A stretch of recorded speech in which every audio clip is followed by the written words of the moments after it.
There are so many interesting, horrifying, or downright weird things in this big world of ours. Each week, we'll bring you a new true crime story that has little to no coverage in English. Let us do the translations so you don't have to.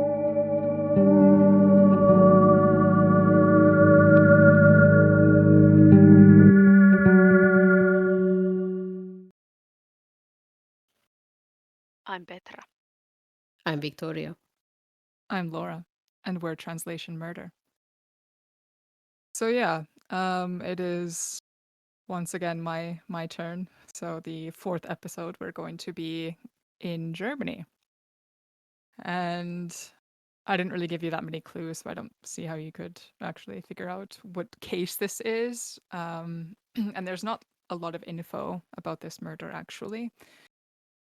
And I'll just kind of, get into it immediately. So yeah, I may also have some cold cases around this area as well eventually, but I just kind of wanted to cover some unsolved cases because I feel like to have a stance of a podcast, it's the most like positive impact that a podcast could probably have when it's in connection with murder, because of course, if it's unsolved, any news or any media about it can, I don't know, turn the tide and solve the case, so you never know. And That would be so cool. yeah, Yeah. yeah, definitely. And I just kind of feel like, since, our podcast specifically is covering non-English news and coverage, that it would be kind of even the coolest. I'm just imagining, like, because of globalization, who knows what kind of like butterfly effect this would have. Like, I could just imagine a scenario, maybe some person who lives in the States now and their parent or something lived in Germany back in the 80s. And, I don't know, just it could be completely cool and interesting to see, like, is there any effect on these cases being covered in English now? So, Yeah, definitely. yeah.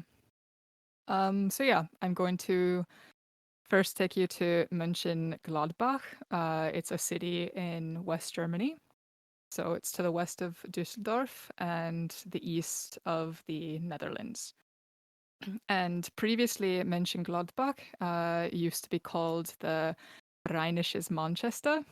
So this was because of the textile industry that was heavily prevalent in the area, but it began to decline in the 1970s.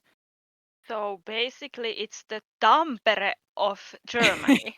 Yes, basically, yeah. So, uh, and if you don't understand German, it would be like the Manchester, or like Rhine's Manchester or something like that. So, and the Rhine, of course, is a river in Germany. So that like kind of region. So, yeah. So heavily textile dependent, and so I don't know if this has anything to do with like the general crime rate of Mönchengladbach in the late 1980s, because it was already in decline in the 1970s. But in one article, the whole left in the textile industry, they said that it can still be felt today. So I felt that that was kind of interesting, like this kind of decline since the 1970s, and of course with, decline in industry, there's more crime, etc. So I don't know if that kind of lays the groundwork for some of the crime that's committed nowadays, and like the, I don't know, family lives that kind of breed killers or something like that. So that's just kind of an important thing that I found about Mönchengladbach. Yeah, I So think it makes sense because like poverty and kind of hopelessness, it can lead to crime. yeah, definitely. So I don't have I've never been to Mönchengladbach, but I just kind of wanted to like, yeah, just tell you like a little bit about the area. And yeah, so the victim in this case was a student who lived in Rhein, which is a borough in Mönchengladbach, and it used to be its own city until 1974. And I have population statistics about that before it became like kind of contained within Mönchengladbach. And as of the 31st of December 1974, it had a population of 99,963 people.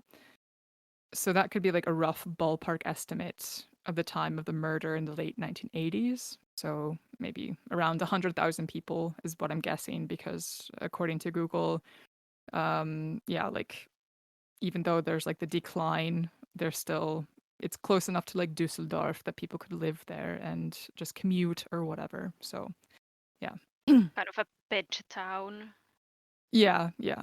And according to Google, Mönchengladbach is the only city in Germany to have two stations called the Hauptbahnhof, or the central station, because it used to be Rhein, and then Mönchengladbach had its own train station, so they both had like a central station. So when you say like Hauptbahnhof, is it the Rhein or the Mönchengladbach central station? So it's kind of interesting. They didn't Um, add any extra to the name then. no, yeah, and I'm also thinking that I mean even that could like that could also have a effect of the murder too. Like if you have two Hauptbahnhofs and a lot of train traffic or something, and then the general decline of Reit or Mönchengladbach or whatever, then yeah. So just lots of things that could play into the murder and why it happened. And it was quite difficult to organize my thoughts about this because yeah, while gathering the lay of the land, I was just thinking of all the ways that this city could have easily been the place of the murder. I know that, for instance, a lot of terrain and whatnot could have changed within the last 34 years since the murder, but things tend to become, less green as new construction is built. So while looking at Google Maps, like like from today or within the past, whatever, how many years that Google Earth or something took photos, there's a lot of fields and forests and parks, and coupled with like the seemingly downturn of the economy after the closing of the textile industry, it seems like there's a lot of ways that a murderer could have been hiding in these kind of like green areas. And um, like a little bit about my background, I used to study in Potsdam, and like I used to live right next door to Park Sanssouci, and that was like a really nice place to like go running and stuff. And like Germans really like trees and parks and whatnot. And I'm kind of one of these people who would always listen to music and go running alone, kind of late in the evening. So this also kind of was close to my heart in that regard because I I Okay, easily so could have. that was a hint about the murder already. Yes, just a little bit, yeah. So and I don't know, like when I was looking at this this park that she used to go running at, I'm like, oh damn, yeah, that would have been my park too, or I would have easily been going running and jogging at this park. So it's a bit shitty, yeah, to think about that in your daily life, like this, I don't know, just circumstances separate you from, I don't know, possibly being murdered or something. So yeah. Um, yeah. So is there any questions so far or comments or anything about Mönchengladbach or Reit or anything? Not yet at this point. Okay. I just have some like ideas about what the story might be. I mean, not the concrete case, but the way Mm, you introduced it, like what the direction that it's going to, but no questions so far. yeah. And I kind of was thinking this kind of reminds me a little bit about your story, actually, Victoria, because the factory, even though it's Mm-hmm. still like a major factor for the industry in that area, there's a few key things that I was thinking about and kind of just thinking, this is a bit similar, Mm-hmm. possibly, or motive or whatever of the murder, but we don't know who the murderer is. But I'm just kind of, Yeah.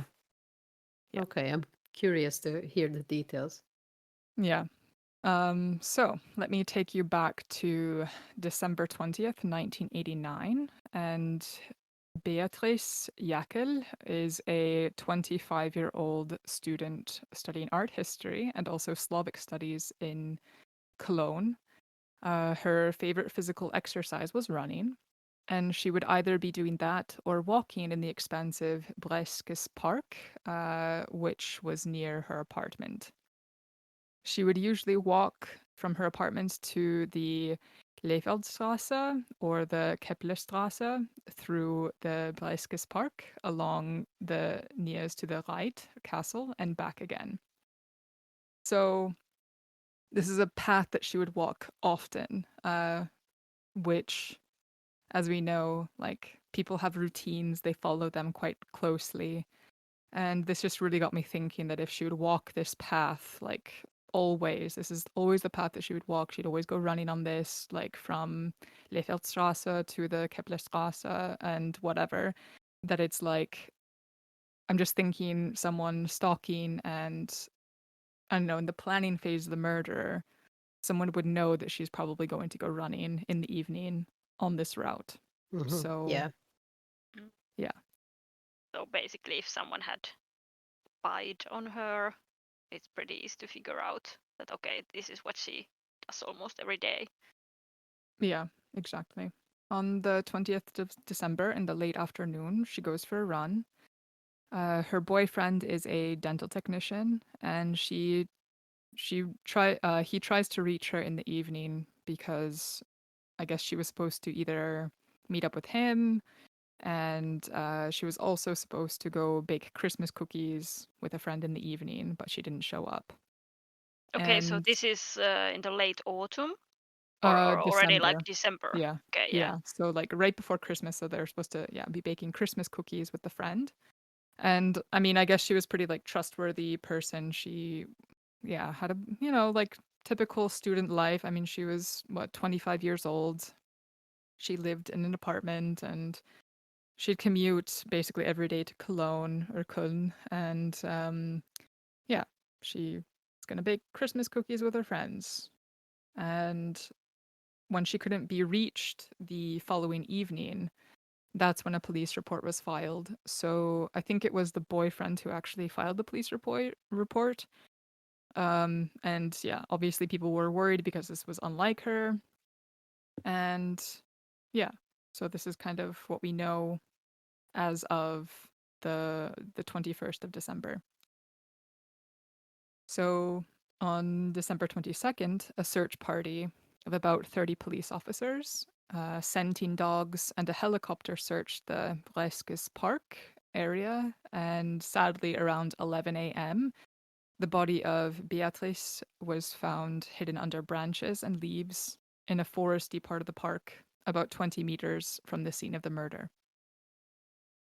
So the police determined that the perpetrator was waiting behind a tree on a connecting path between Nies and Stockholdweg, and she was most likely attacked from behind, dragged into the forest, severely abused, though they do say that not sexually, even though she was found without shoes. And I'm just thinking, like, okay, maybe the shoes part, like, if you can imagine the scene, like, someone hits you from behind, grabs you, maybe puts their hand over your mouth, and then they're like trying to drag you, and then your shoes kind of get lost because they're getting like dragged, and your heels are kind of getting dragged behind you, right? Yeah, and you might be So, like trying to kick, yeah, move. exactly. Yeah. And Yeah. also, even if there are no clear signs of sexual motivation, it can still be a sexually motivated crime, Yeah, it could right? be afterwards. Yeah, yeah, yeah. True. That is a very, very, very, very good point. Yeah. So based on what you just said, it doesn't like right away to me, it doesn't seem like it was very well planned because her body was found so close to the murder scene. Like she was not Mm. like transported away from the scene or hidden too well, even because they found her the day after. Mm. Yeah, that's also a good point. I'm just wondering if like I think, like, personally, I think this sounds planned, but not planned well enough. Like, I don't know, like me just talking out loud and kind of thinking, okay, the motives of murder, I would just think that this person, this perpetrator, obviously had seen her before. Like, I don't know, everybody always described her as very beautiful, and you see these photos, and she had, this nice curly hair, and she was very attractive and whatnot, and she just seemed like, yeah, like very kind of 80s 80s chick, but like in a nice kind of way, and I don't know, just attractive lady. And then coupled with, obviously, she was smart, she was going to uni and whatnot, so I just think that somebody could easily become infatuated with her from afar, Mhm. Mm. and But that maybe the could be. murder wasn't planned. Like, it could be that there was an obsession Mm. going on from the murderer's part, but then I don't know. Should I even? Maybe I should interrupt you. You can just continue with the story. No, I mean, this is good, like, talk, because I mean, this is going to be a bit of a shorter episode anyway, because there's really not that much details, because yeah, it's Yeah. still unsolved. There's only one person who they think could it have been, so it's very, yeah, this is a very short episode. It's probably going to be Okay. only like 30 minutes or something. So I think speculation and storytelling and whatnot can be completely used in this episode for sure. But So yeah, I Yeah. think. basically, yeah, sorry. No, you go. Yeah. Basically, the options are that there is someone who got fixated on her and maybe spied and found her routines and was waiting for her, or that it was rather a random person who was just waiting for someone at that time. I mean, Yeah. like based on the story this far, both could be Yeah, I true. guess it could be both. But the Yeah. fact that she is always taking the same route, always every day, right? Was it every day? Yeah, that really stood out to me, at least. Mm-hmm. And when I was reading some forums as well, like, I don't know, like I sorry. Like when I was going through this and whatnot, and I was like reading some articles about it, and then I went to the forums and whatnot to kind of understand the what other people were thinking. Everyone was kind of along exactly the same lines as I was thinking, that okay, she had developed routine and whatnot, and that just, if you go running every single day, at least try to kind of vary the route or something if possible. Yeah. Like, I don't know, maybe I'm just a weird murder obsessed person where like I'm always thinking of these things. Like I always try to run, either like I never run the same route every time. Mm-mm. Like it's either every other, or like I completely, yeah, I I go in random directions and stuff, and I'm always telling someone where I'm running. Yeah, So, that's um, probably a good yeah. idea. Yeah, and like where I live, there's not a lot of footpaths, so it's quite like there's a lot of gravel roads, so there's not a lot of shoulder. So if something did happen, like let's say I just rolled my ankle or something and I fell in a ditch, like it's a bit shitty. So even just not for like murderers, but just safety and whatnot. So, Yeah. Yeah. but yeah, I think that in my mind, if you're going to go every single day, she's attractive, whatever, I think that this easily could have been someone who, yeah, was obsessed with her and, yeah, maybe not had planned the murder, but wanted something to do with her as like either just a relationship or just to get to know her and maybe freaked her out, or I don't know. But then the hitting her from behind is a bit weird to me. Yeah. Yeah. Totally. Because, like, it either could have been that the interaction happened and they don't say what she was hit with, but I'm guessing it was something from nature, just based off of, like, the murder weapon, um, because the hit to the head didn't kill her.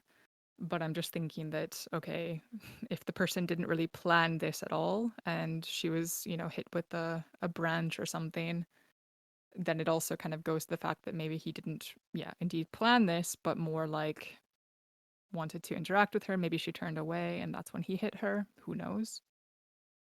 Is it? Um, I mean, I guess the police has done their investigations, but I was just thinking that is it sure that there was someone waiting for her there?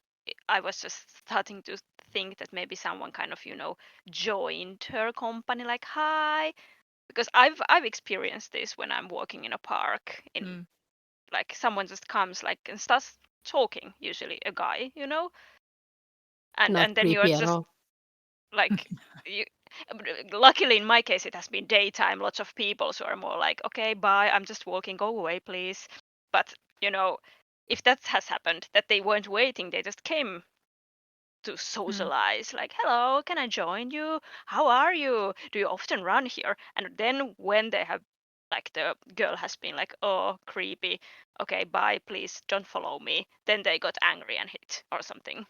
Yeah, I think that's kind of a very valid thing, and that's kind of what I was like in a less eloquent way than you was trying to put. Like maybe the interaction didn't go as the person had planned.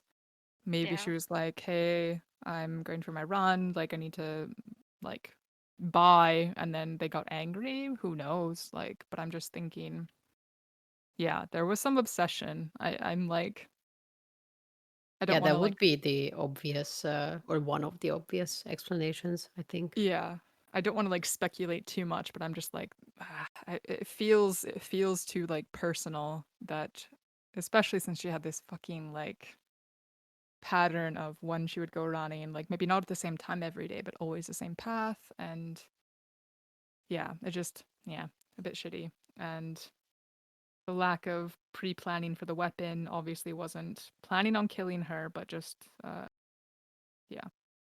So let me go on. Yep. Maybe enough speculation for now. Um, Yeah, so she was found 20 meters from the scene of the murder. The police determined that the perpetrator was waiting behind a tree on a connecting path, like I said, and she was most likely attacked from behind, dragged into the forest, severely abused, like I said, not sexually. And though she was found without shoes, and she was strangled to death with a jacket cord. It was assuming to be the perpetrator's jacket cord because there was not one missing from her jacket. So the time of death was narrowed down to about 5:30 to 6 p.m. in the evening, and just going back to the murder weapon, so she was strangled to death with a jacket cord that obviously wasn't missing from her own. It was like a blue jacket cord. Kind of it was improvised, right? Like I'm just thinking like also pulling it from your jacket might also sometimes be difficult too because there's usually knots on a jacket cord and whatnot. So I'm just thinking, could it have been a little bit pre-planned, Yeah, or slightly? maybe to the But I don't. that. Yeah, go ahead. Hmm. Sorry. Yeah, no, I'm just thinking like maybe, like let's say there's someone obsessed with her, like watching her every day, running there. And then one day or one night, like suddenly this person decides that, okay, I don't know, maybe I want to talk to her. Maybe something triggers Mm, this um, attack on that specific day. So, yeah, and then from that part or from that point on, it becomes planned because then maybe the person takes out their own jacket cord and then approaches her, right? But then yeah, maybe like coming into the scene, it wasn't like planned to be taken to be happening in that specific day, right? yeah, Like, does that yeah. make sense? Yeah. That's what I'm thinking. Like there has to be a little bit of pre-planning with the cord because I'm just thinking how most jackets work. They're either some type of piece on the end that doesn't allow it to kind of, go through the jacket, like when you wash it or something, to fall out, or there's like some type of knot or something, right? And Uh, I have to Google now what is a jacket cord because like the cords, like for instance, for your hood or something for like a Yeah, jacket like that you like pull to make them a bit scrunched or like tighter. that like can have knots or like some kind of plastic Yeah, exactly that. ends, and Yeah. yeah, and if I mean, they've sometimes there isn't. I don't know, but Yeah, mostly, yeah. sure. but mostly there is because like there's just this stupid design. Otherwise, you're gonna be fishing for your cord all the time. Anyway, but yeah, so I just feel like there's Yeah. Okay. a bit of improvisation, but at the same time, just a tad of pre-planning. And of course, once again, this is just like purely speculation. Yeah, But of course. But I yeah, mean, this would kind of make sense also with the fact that the body wasn't like super well covered, right? yeah, Because then they found her so easily. mm-hmm. Yeah, definitely. Yeah, Yeah, I mean, I would say that the jacket cord can mean either. It could also be that it has, because they also sometimes, when you have used it along, they just fall, like, the knot is opened accidentally and so on. And mm, if they fall off, at least I have often just put them to my pocket. So I have been walking with a True. jacket cord in my pocket for a couple of months before I actually start to do something about it. So it could true. be also just a random item that he had on hand. Mm, It's very definitely true. something that it's he had on hand and it was easy to use. So in that sense, I don't think it was necessarily like so much pre-planned that like you would take like a I don't know a gun or a knife or something with Mm. you from Or your own even just home. And like beating her to death, and that goes back to the point of like why didn't he, and I'm assuming this is a male, obviously, because well, yeah, I'm it's just assuming it's a likely. male. I mean, the Most, yeah, statistics yeah, are. and yeah, Yeah. exactly. Yeah. But why didn't they use their hands? Why didn't they use a branch or a rock from the forest? Like, there's so many other things that they could have used, and yeah, it just seems a bit weird. Like if I'm in the I'm just like trying to put myself in the murderer's shoes. Like if you hadn't been planning this and then you're suddenly freaking out, like, okay, you hit her on the back of the head, oh shit, oh shit, oh shit. I would have probably just been using that thing that I had initially hit her with on the back of the head, to like make her go unconscious or kill her or something. But And I And have a feeling that it, like, if it's that kind of, what would you call, like panic murdering, mm, like just, oh, things go shit. I'll just hit her. Then, like, you don't think clearly, maybe. So they maybe mm, just threw away the first thing they were using, and then are like thinking, oh, what next? What next? mm, yeah. Yeah. So okay, that's I guess enough of the murder weapon. So a jacket cord was used to strangle her, and that's how she died. The police received more than 280 tips, and the real frustrating part is that other joggers and passerbys apparently had heard a scream from a woman, and this could have easily been Beatrice calling for help. So once again, this kind of issue of like, oh shit, don't want to I don't want to get involved in that. Of course, like if everyone's like really like Hilfe, like or help or something like that, or this type of thing, I don't know. Maybe I'm in, like looking to die or something, but I would at least go and try to investigate a little bit, especially if I had another person with me. Maybe like just kind of see, listen, watch for any yeah, suspicious behavior. but this is also a very common phenomenon, like Mm, in these kind of cases, that kind of everyone thinks that someone else will solve the situation or someone else will ask for help. It doesn't have to be them. yeah. And I heard like one one technique for this is to instead of yell like help, yell fire. Yeah, I heard that too. I don't know if it's true, actually. I've always Yeah. wondered, like, is this based on what? And Yeah, if you're I've in a also park, where's the yeah, and then fire? I would be like, "Oh shit, okay." But then if you're yelling for fire, I'd be like, "Oh shit, yeah, try to put it out or something at least." So it's like a little bit less dangerous than the unknown, of what does help mean. So, Yeah. but yeah, interesting nonetheless, but I'll try to remember that if I ever get attacked to scream fire instead of help, but And I, yeah. I feel also that, like, kids, when they play together, these teenagers, or they take each other's hats, and then the other screams like help. I don't know, I see this a lot in park, just like calling for help in the context of messing around, just playing. And it's very Yeah. hard to, I mean, people always want to think that the worst isn't happening. So you're just joking and you're like, oh, kids playing, ha ha, not my problem. So I don't know, like screaming something more concrete might also help if someone is willing to help Yeah. you. Yeah. That's totally, yeah. But I don't know, usually when a kid is screaming, I usually always have to at least check just for my own sanity or something. Like, Yeah, okay, yeah. is there anything actually happening? Does it all seem okay? Okay, then it is. Then I'll just, okay, ignore them. And I mean, it might not be a murder, it might be just them bullying each other, but as an adult, it's Yeah. still nice to maybe say that, please stop, that doesn't look nice.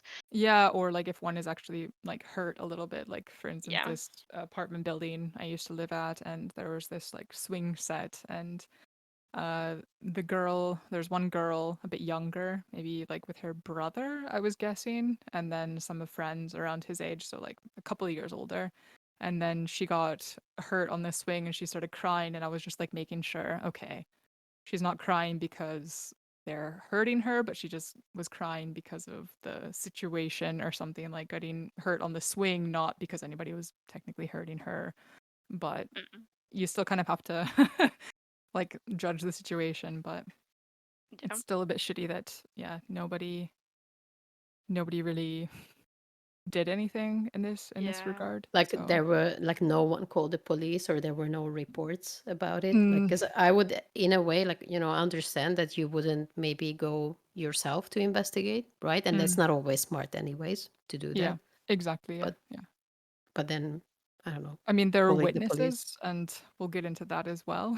Mm-hmm. So Okay. witnesses reported that they had observed a suspicious man who came out of the Breskes Park with heavily soiled clothing. And there was like a witness photo drawn up of the person. And one person came forward in mid-January, so after December, the murder, took place, and saying that they recognized the man from the drawing. And so this man was an unemployed cook's assistant, and all we have is his name, like Holger P. P. And he actually made a confession during his interrogation, and he apparently knew things only Beatrice Jaekel's murderer would know.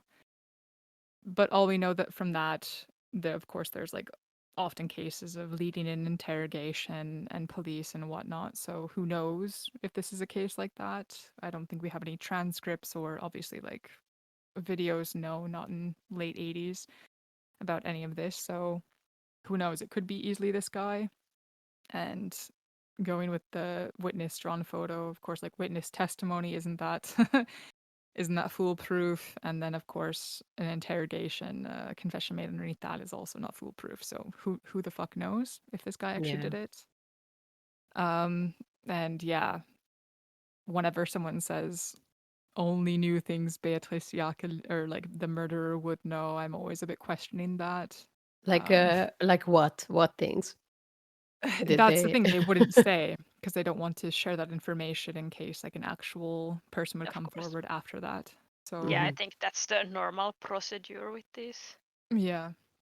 Um, so basically, the police were okay. We caught our man and whatnot. But a year later, the case was still unsolved because Holger basically had recanted his confession, and there was a lack of evidence. So it was all just circumstantial at that point. And the police are never really fully convinced of his innocence. And in the present day, he's free and lives near Bonn. So, yeah, that's kind of it. And that's all you get from Okay. Oh Holger. no. Okay. Yeah. There was no DNA test, Yeah. like nothing So, found from the scene. I mean, if it was his jacket cord, like that kind of Hmm. evidence, there was yeah. none. So we'll get to that too. There's I have two more paragraphs, but yeah, so not that much more information. So, like I said, short episode, but I yeah. also have more questions, but maybe you'll answer them in the next two paragraphs. Yeah, okay. And maybe they're not like proper paragraphs, so I don't know if there's like 5 sentences per paragraph. But okay. So 20 years later, after the murder, so now put yourself in 2009, and the TV show Aktenzeichen XY ungelost, so case number XY unsolved. It was basically a TV series that was adapted even by the BBC, known as Crime Watch, and it's basically equivalent to America's Most Wanted. And they decided to cover this case. So they were like, "Oh, this is great," because apparently, according to Wikipedia, this Aktenzeichen XY, sorry, um, they apparently solve about 40% of the show's cases that are covered on this Wow. show, which is pretty good. Yeah, Yeah. That's very good. yeah.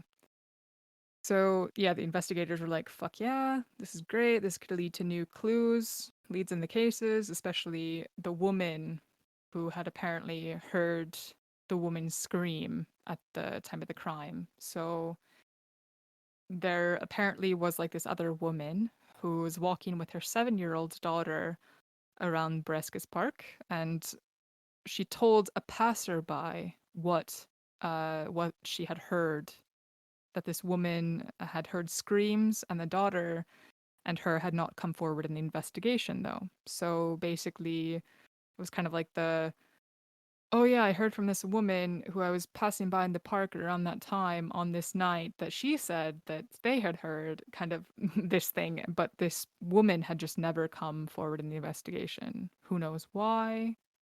But I'm just curious, like, if there ever is this 7-year-old, so basically 7-year-old in uh 89, so she would have been born in 82. So she's like 41-ish years old. So if there's like a 41-year-old woman who remembers walking in Breskus Park with her mother and hearing something, like, hell, that could even be information that the cops could use. Who knows? One promising thing, that there was mixed traces of DNA evidence found on the cord from the crime scene, so that was left behind. And of course, the DNA technology wasn't good enough back in 89 to reveal anything meaningful, but they're hoping that like technology today could be good enough, like to maybe use like a skin sample DNA test or something like that. But then the question is, let's assume that this Holger P was indeed the killer. He can't be tried for the same case again because he was already tried for it, right? So, for instance, a retrial based on new material evidence is Yeah. only possible in favor of the accused, not to the detriment of the accused. So Law let's is say that, that? yeah. So basically, and there's some like, yeah, some information that I found about that, some clauses and laws and whatever, whatever, whatever. But yeah, so basically, as far as I understood it, that yeah, so if there's a new case, he can't be tried because it would be like, yeah, this guy is guilty, whatnot. But then if it would, yeah, so it's only meant for like these wrongful conviction cases. The DNA would free the person instead of convicting them. But what, like in Germany? Yeah, so it's kind of the same thing. Like we have double jeopardy in the States, so you're not Mhm. allowed to be tried for the same case. And yeah, they have the same instance, which is kind of like, for the most part, it's a good law, because of course you don't want to be, what is that one case in Italy, the chick who was studying abroad. Why am I running a blank on it? But in Italy, I guess you can try someone, I guess, almost as many times as you want. There's not such a thing as double jeopardy, as far as I Mm. understood it. And so it's a bit shitty because then you could be persecuted for the rest of your life if you're not completely freed of the crime, or been like, okay, yeah, this person is absolved of everything. They didn't do it, whatever, whatever. So you can just be called in time after time after time, which is Mhm. a bit of a pain. So I mean, it's a good thing that it exists, but it's also a bad thing that it exists But because is there no way to work around this? Like, is it not even possible if there's, I don't know, some, I don't know, some new evidence? But I don't mean just like any type of evidence, but just some, I don't know. So there's no way this could happen. no, no, I guess not. Yeah, Because which I mean, like, I don't know about the Finnish law, but like, I think the Bodom Lake murders, there was a couple of trials because they found some other evidence. And mm, like, I guess maybe we are the same as Italy then. mm. Yeah, But I'm that's trying to Yeah, very think. that's interesting, interesting. like It that is, Yeah, yeah. it's such like strict Would case. it be possible to do it so that, like, okay, like he cannot be tried for the murder, but he could be tried for something else, like sexual assault, if they find some yeah. I sort of mean, evidence? yeah, like technically, yes. But then, of course, it's a lesser sentence. That's Yeah. usually what they do in the States. They try to get one charge and then they uh, find something else, like, oh, yeah, this person, yeah, also abducted them. So they have like abduction or disposing of a body or whatever the Mhm, hell it mhm. is. Like, yeah, these types of things. So technically, they could still get some charges, but it won't be, I guess, murder charges as far as I understood. So, yeah. But of course, if I'm completely wrong in this, you can yell at me. But like, I think that's how it indeed goes. Um, yeah.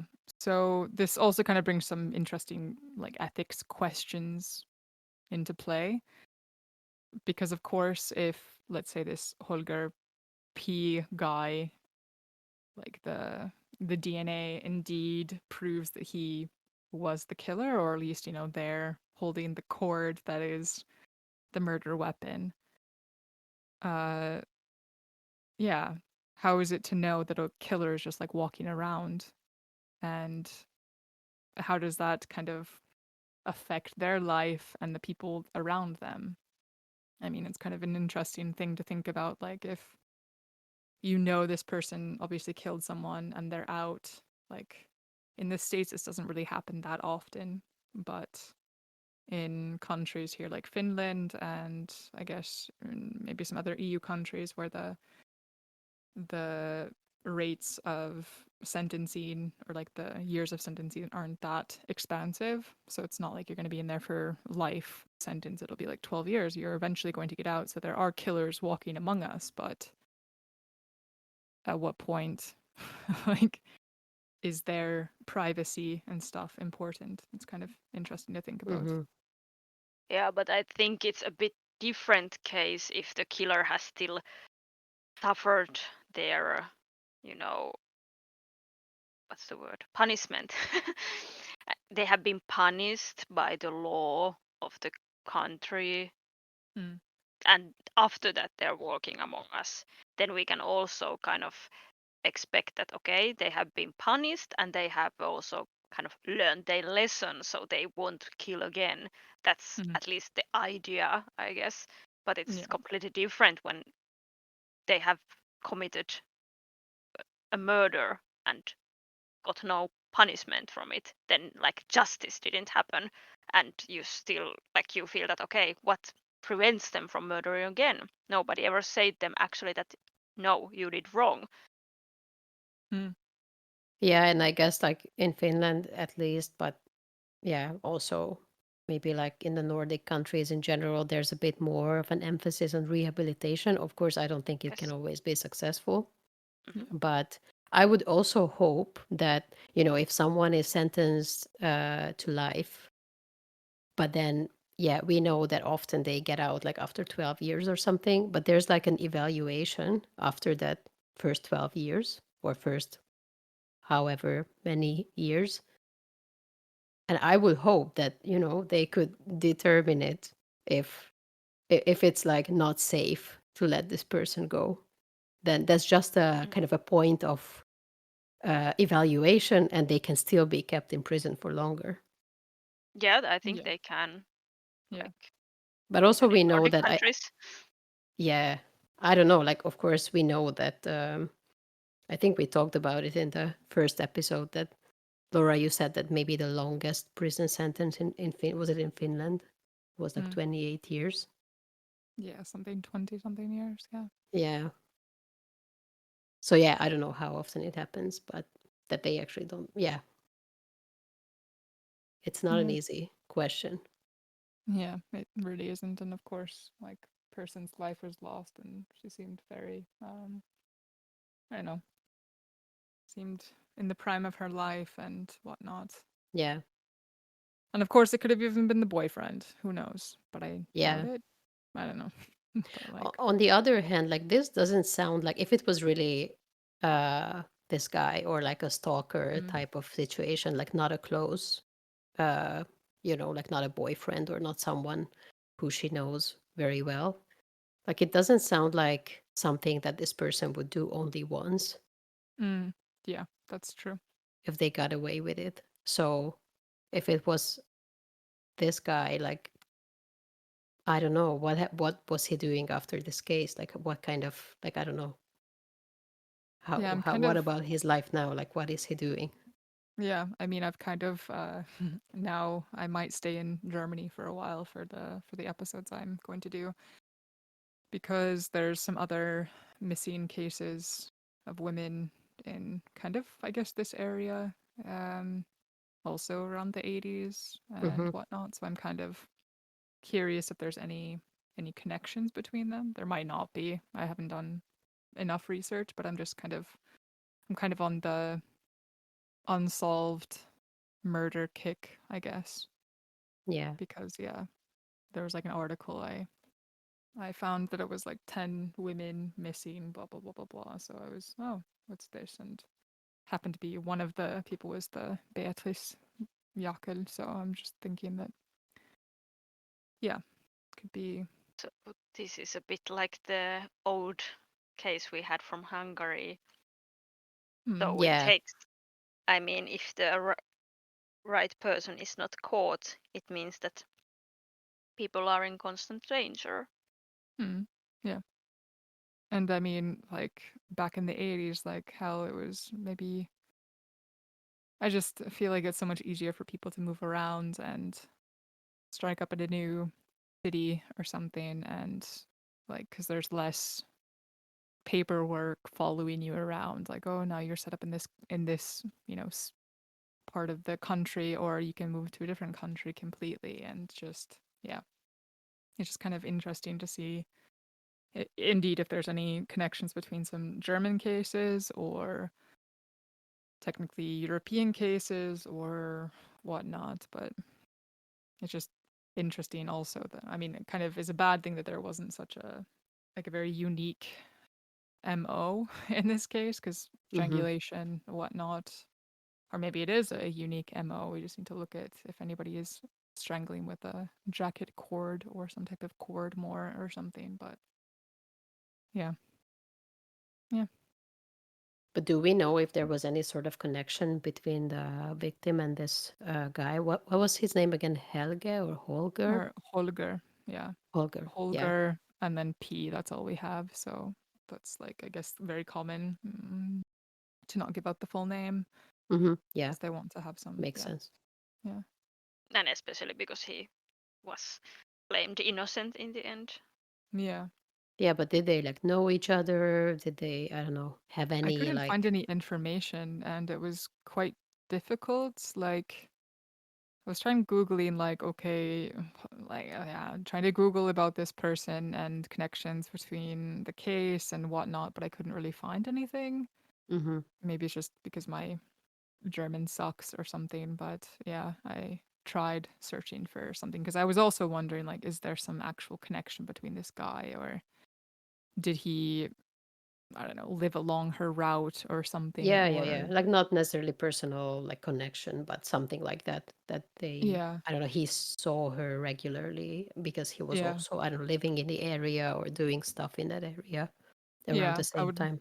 I would love to talk to a police officer and just, like, kind of ask them questions like, what did they cover? Of course, they're more skilled than any of us, obviously, because they do this for a profession. But I don't know, it's just kind of curious to think about the investigation and the crime investigation along with this. And yeah, in these cases where something gets solved, it just takes one person to kind of think outside the box, or hey, did you think of this particular thing or whatnot, and it could be solved. Who knows?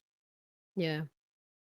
Yeah, but I'll just put like one more last note in here that there was some. You can call the police at 02161290, or I'm sure you could find the email address for the Mönchengladbach police department with any information, and there's still a reward totaling 7,500 euros for any information being offered leading to the solving of the crime. So it's still up for solving if anybody has any clues or hints and stuff. And I mean, I like if they have DNA, I'm just waiting for that to happen, but there just hasn't been anything done since then, like with the DNA. So I just, Mm-hmm.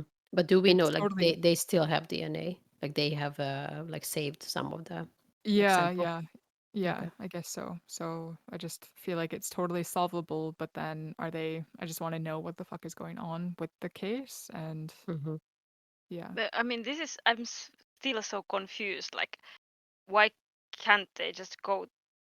Like, if they couldn't take a good DNA sample back in the 80s from the Holger guy, why can't they just, go to his place now and take a DNA and compare it? Then, I mean, if they can still make a trial out of it, that's a separate problem, I would say. Like, Mm, yeah. somehow it feels weird that that would stop the investigation. Yeah. I mean, it seems like to me that I don't like, to me this is also kind of the frustrating part of this case, that I felt like there's information, there's a guy that they probably thought that did it. Like I would just start pulling records from all the people who lived and worked on the route to the park and see, hey, if there's anybody who is a convicted sexual predator or something even after the 80s or whatnot, and then take the DNA and see if their comparison to the, like, just there's so many things that you could possibly do, but I just don't know what has been done, and that's the Yeah. frustrating part, that there's not that information out there. And yeah, I don't think I would have the balls to to ask or like contact the Mönchengladbach police department and like, hey, so what has been done with this murder? We're gonna solve this shit, like. So yeah, I wouldn't do that. But I think, like, very often, this is like something that helps eventually to solve these kind of cases, like public pressure and people Hmm. asking about it. Yeah. So I hope that like maybe even if someone would randomly listen to this podcast, because there really isn't that much information about this case. There was like a Rheinisches Post article that I had to pay for to get information about this, and yeah, there's really not that much information out there. And I guess this would also be a good time to maybe mention my sources. So uh yeah, like I used Rheinisches Post, and then there was also like I got information from the Rheinisches Manchester article, like, and allmystery.de, which is a forum, and then there was also one YouTube channel, this Mysteriosa Todesfälle und vermisste Fälle. So there's like this YouTube channel, and he also covers and has a nice voice and everything. These cases and stuff. So yeah, public pressure. So if anybody's living in Mönchengladbach or something, just ask, why the fuck hasn't this been solved yet? If you apparently have DNA and whatnot. Yeah, frustrating. It is, yeah, especially because this is something that happened like in a public place where there were other Hmm. people around. Yeah. And now that, and even when Petra said like this could have been something that continued on, like this person, or was it you, but Victoria, like this probably wasn't their only case. Like I'm just really curious now to see if there was any I think, other. yeah, I think that's pretty likely. Or something Yeah. happened before this. Mm, yeah. Like there are sometimes these cases when someone, like, a murderer is convicted, but all of their murder is not known. So there Mm-hmm. is a possibility that it is someone who got caught, but they just never told that they were behind this. But I don't know. I mean, that's just a Yeah, random or even like some possibility. previous sexual assaults that people weren't really talking about in the 80s that much. And yeah, Yeah. then it just went too far this one time and he murdered her, or who knows. I think that's kind of all I have. And I'll, Yeah. I guess yeah, if there are well, any updates in the future, we can yeah, we yeah, can come back to definitely. this case. Hopefully there will be. Yeah. Yeah. And of course, if there's anybody who in our audience, I'm assuming that we have an audience, which is kind of very narcissistic of me, I guess. But like, um, yeah, if there's anybody in the audience that, I don't know, has some connections with this or had some family living in this time and remembers the murder or who the fuck knows? I mean, this is just interesting, like, and just connecting all of these pieces, it could solve something in the future. And that'd be great, but it's like, I don't know, I just feel bad for Beatrice and her family and whatnot. So yeah. Yeah. But I don't know if this is random addition here, but I was still thinking about the DNA stuff Mm, because there has lately I've read these articles about like using DNA as a proof, which is also problematic because basically you go out and you just sparkle your DNA all over. So I think there was this case in Finland where it was just a kiosk robbery, but then mm, this guy who had nothing to do with it got arrested because of the DNA, and apparently he had just touched the same, handrail in the escalator or something like that. So he had his DNA was on the robber's clothes or something really random like that. So in a way, mm. just by the DNA match, you still can't prove that someone is a murderer. I don't know. I mean that Yeah. you need other stuff too. So who knows if they even checked it, but they are still like, oh, what can we do? Yeah, I mean, I think depending on when that DNA case happened, like I'm guessing there's also like certain amount of hits and like how much DNA is mixed with other DNA and Hmm. whatnot too. And if it's like mixed with the victim's DNA or something like that, Yeah, like I think in some yeah, cases it can be like kind of obvious that this is the only way it could have gotten there. yeah, exactly. So it's not Yeah, like transfer DNA, it's more of like a, yeah. So in that regard, I would think that with this cord, that most likely the killer's DNA is definitely going to be on it, especially if you're holding like maybe even sweat and skin and like multiple forms of DNA will be on it because you're holding a cord against someone's neck, they're struggling against you. That yeah, takes a lot of force and there's going to be lots of hits for DNA or at least a lot of skin DNA from that. So, yeah, that's true. So it's not as random as just accidentally touching where no, yeah. someone has touched. But I think yeah, this is all I have for today. I guess it's comparatively a bit of a shorter episode than your two episodes, so Yeah, but longer than my first.